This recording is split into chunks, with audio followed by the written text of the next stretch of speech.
5 situations where you should stay silent. Number 1. When your judgment is clouded. The first case when you should not speak up is when you are having trouble thinking clearly. This can be for many reasons. Maybe you are tired or under the influence or full of anger or anxiety. In these situations, it's better to wait a little before you speak your mind. If you don't, it is possible that you will say something you will regret afterward.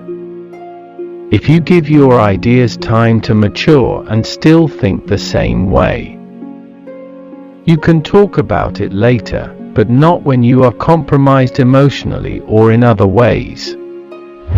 Number 2. When your words will be hurtful. The second situation in which you should not speak up is when your words are more likely to be hurtful beyond being useful. Sure, there are situations when others need to hear the truth, harsh as it may be, but these situations are rarer than we think.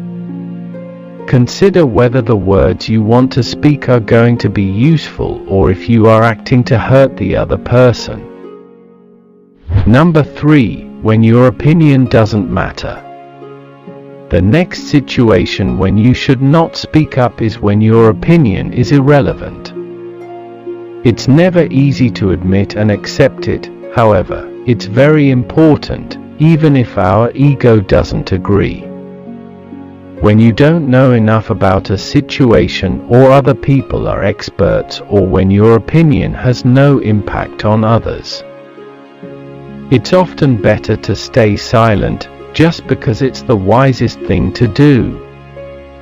Silence is the best answer to someone who doesn't value your words.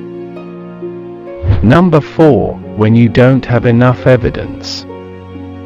Sure, in some situations we are free to speculate and speak up even if we don't have evidence. However, this is not always true. When we are talking about something that will likely have a big impact on another person, for instance, on their physical and mental well-being, we should not offer information that is not certain. Hearsay might be fine in some contexts, but if our hearsay can sway a big decision, it's best not to speak. Say, for instance, that a person is considering whether to use a medication that might help them.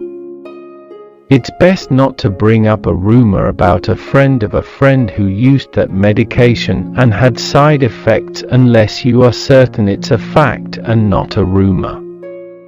Number 5. When asked not to speak. If recognizing that your opinion is not relevant is hard for the ego, being asked to stay silent is even harder. You might be asked to take a backseat in some situations, for instance, in some work contexts or in other circumstances, and that can make us want to speak up. However, it's best to restrain that impulse and instead reflect. Why are we being asked to stay silent? Listening and learning can also be good in these situations. Number 6. When you don't have anything to say. Just because you feel you ought to add something doesn't mean you should. Instead, you might support what someone else has said. It can feel awkward saying that you don't have something to add, but it is usually better than speaking for the sake of speaking. Allow yourself to admit when there is nothing to add.